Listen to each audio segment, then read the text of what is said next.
Hi guys, as promised, I'll be explaining food nutrients. But today I'll focus more on carbohydrate.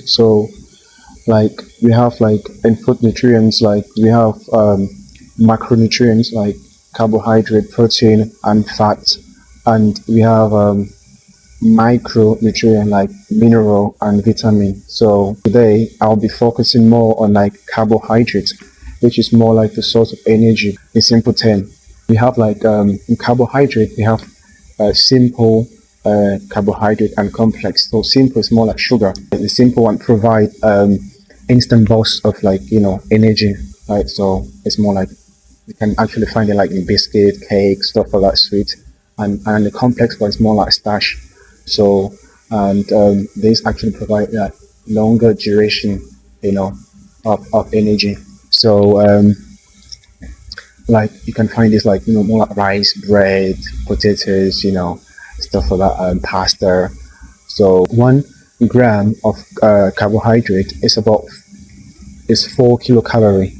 Like this is more like density of energy per mass. So and then the actually recommended daily intake of carbohydrate is about like 40 to 50% of diet or your daily eating. We have what we call like the non-starchy, like it's called fibers. I know fibers like it's not non-starchy, but fibers actually come from any plant-based food. The daily recommended is about 30 gram of fibers, like a day. Because fiber actually helps us to have a healthy gut, right? So we have soluble and insoluble fiber. So and then we have like glycemic index, which actually measure how quickly carbohydrate food can enter the blood. So and then it's more like a rating system, right, to actually that determine the glucose level in carbohydrate food. So and then it's like from 0 to 100. So low is about like it's less than 55, and medium is between 56 to 69, and then I think higher than 70.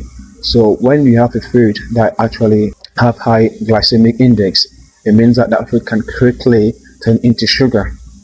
And then food like that, if you want to lose weight, you have to avoid food like that, because the best food to get is food that actually you can get, which are like either has low glycemic index or like moderate. Like if you want to lose weight, you have to avoid food with like high glycemic index. And then also we have like some actual numbers as well that you can use to actually choose food that you can eat to avoid weight gain. And also if you're actually on a diet plan, so we're going to get into the diet plan as well. We're going to talk about so many things. So but I just wanted to actually give some actually explanation about all this so that you will get a better understanding when we get there. And then here, so we have like what we call as well the glycemic load, which actually determine how the amount of carbohydrate that a food contain. Whenever you actually calculate the glycemic in the glycemic load, and then it's less than 10, it means that the food that you actually eat, healthy food, like also you can not just healthy, but it's good that you can eat that to actually lose weight. If you want to lose weight, you're on diet. Also, if it's between 10 and 20, yes, it means that you're actually on a good track. Because to calculate this is quite simple, because I'm going to show you the chart so you have to know the glycemic index of the food, and then you get the food label, and then you're going to see, you look at them, how many gram of carbohydrate that food contain, and then you take that food that number, and then you multiply by the glycemic index, and then you're going to get the number. So because the glycemic index actually is in percentage, so and then the number will determine if that food is good or bad for you to gain or to lose weight. Also, if the level of glucose is actually high, blood means high level insulin as well. So that's they go hand to hand. So yeah, so and then we all know that food like nutrition, physical activity, health and diseases, they go hand to hand. They link because they're linked. Poor diet and poor or lack of physical activity as well. You know, they're all risk of like diabetes, um, obesity, stroke, heart diseases, cancer. Yeah, so we just have to make sure we actually understand, just have just a basic understanding of what we eat and why we're eating this, and then what we're going to get from the food. Because when you eat something, it's also best to know what you're going to get from it. And then what that would do to you. So it's really important, very important fact.